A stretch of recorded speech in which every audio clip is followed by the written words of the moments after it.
बिस्मिल्लाहिर्रहमानिर्रहीम। अस्सलाम वालेकुम माय यूट्यूब फैमिली, कैसे हैं आप सब। उम्मीद करती हूँ आप सब बिल्कुल खैरियत से होंगे। किचन विद शामज़ा के साथ हाजिर हैं। अगर आपने मेरे चैनल को अभी तक लाइक नहीं किया, शेयर नहीं किया, सब्सक्राइब नहीं किया तो अभी कीजिए, शुक्रिया।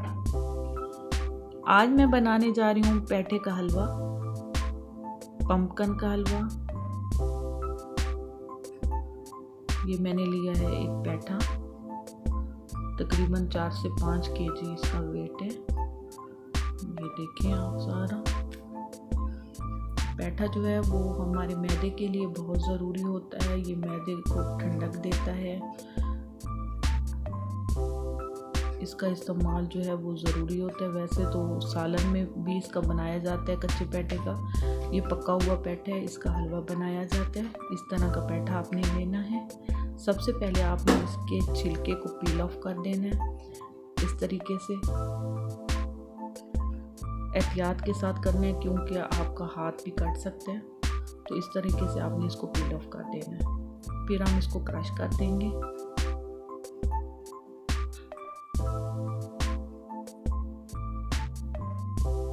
अब हम लेंगे 2 चम्मच देसी घी। आप दूसरा घी भी इस्तेमाल कर सकते हैं। मैंने देसी घी इस्तेमाल किया है। मैंने 2 चम्मच देसी घी के ऐड किए हैं। उसमें मैंने इलायचियों को कड़कड़ा लूँगी और फिर मैं ऐड कर दूँगी क्रश किया हुआ पम्पकन। हलवा कद्दू भी इसको कहते हैं। तो ये सारा हमने इसमें डाल देना है। कोई हमने इसमें वाटर ऐड नहीं करना, कुछ भी ऐड नहीं करना। ओनली 2 चम्मच जो है वो घी के, ऑयल के, देसी घी इसलिए डालें कि उससे इसका जायका जो है वो बहुत ज़्यादा अच्छा होता है। तो जनाब हमने सारा इसमें ऐड कर दिया बर्तन में। अब हम इसको पकने के लिए 20 से 25 मिनट के लिए रख देंगे। जब इसका पानी खुश्क होने पे आएगा, छोटे बर्तन में हम इसको डाल देंगे। ये देखें, तकरीबन ये बिल्कुल गल चुके हैं और इसमें पानी भी जो है वो थोड़ा सा रहता है क्योंकि ये बहुत ज़्यादा पानी छोड़ता है और काफ़ी टाइम लेता है पकने में। तो अब मैं इसमें इस कंडीशन में जब आएगा हम इसमें चीनी ऐड कर देंगे। मैंने तकरीबन आधा केजी चीनी का यूज़ किया है इसमें। चीनी को अच्छे तरीके से हम इसमें मिक्स कर लेंगे। जब हम चीनी डालते हैं तो चीनी अपना पानी भी छोड़ती है। तो अच्छे तरीके से हमने चीनी को इसमें मिक्स कर देना है।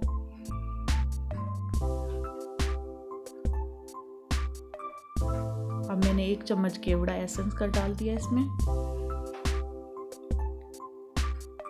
इससे जो है इसका टेस्ट बहुत ज़्यादा अच्छा तरीके से डेवलप होगा और बहुत अच्छा बनेगा।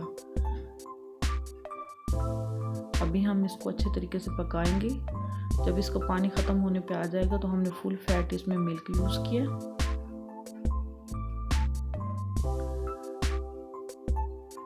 मेरा मिल्क फ्रीज हुआ पड़ा था तो मैंने वो इसमें ऐड कर दिया। अब हम मिल्क में इसे पकने देंगे। दूसरी साइड पे हमने लिया है 1 पाव खोए का, उसमें थोड़ा सा डाल देंगे पानी उसको पकने के लिए क्योंकि वो सख्त है, नरम हो जाए उसको बनाएंगे। इधर हम अपना हलवा तैयार करेंगे। खोए में हमने शामिल किया है पिसी हुई चीनी के 2 चम्मच और इसको थोड़ा सा पका लेंगे। ओनली 3-4 मिनट में ये बन जाता है और इधर हमारा हलवा जो है वो तैयार हो रहा है। जब इसका दूध थोड़ा इसमें हल हो जाएगा, इसको हलवा भी कह सकते हैं, खीर भी कह सकते हैं, इसको 3-4 तरीके होते हैं, वो भी मैं आपसे शेयर करूंगी। तो आज जो है मैंने इस तरीके से ये बनाया। माशाल्लाह दूध जो था वो खुश्क हो चुका है। अब हमने अपना हलवा उतार लिया। ज़बरदस्त जमी सा हमारा पम्पकन का हलवा तैयार हो चुका है। अब मैं इसको गार्निश कर दूंगी। आप कोई भी ड्राई फ्रूट उसमें ऐड कर सकते हैं। मैं किशमिश ऐड कर रही हूँ और मैं इसमें जो है फ्रूट कॉकटेल भी शामिल करूँगी। मैंने उसका जो सीरम था वो भी इसमें शामिल किया था, उससे जो है इसका टेस्ट बहुत ज़बरदस्त बना है। तो मैं अब इसमें फ्रूट कॉकटेल के जो पीसीज हैं, पाइनएप्पल वगैरह, वो इसमें लगा दूँगी।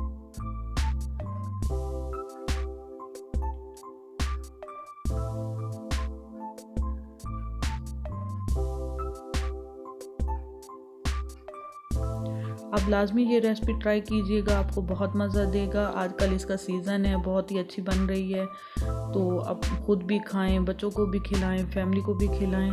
तो मैं इसमें ये ऐड करूँगी और फिर मैं इसमें खोया ऐड करूँगी। आप किसी भी उसके हिसाब से खोया या ये इसकी गार्निश कर सकती हैं, पूरा खोया मिक्स भी कर सकते हैं। तो मैं इसके ऊपर ही ये डाल रही हूँ खोया, क्योंकि जिन लोगों को लगता है कि हैवी हो जाता है खोए से, तो वो स्किप भी कर सकते हैं, लेकिन खोए से इसका टेस्ट बहुत ज़्यादा अच्छा आता है माशाल्लाह। मैंने थोड़ा सा गरी का बुरादा भी डाल दिया, खोपरा सा। ये देखिए माशाल्लाह ज़बरदस्त हलवा तैयार हो चुका है। इसके साथ ही मुझे दीजिए इजाज़त। अल्लाह हाफिज़।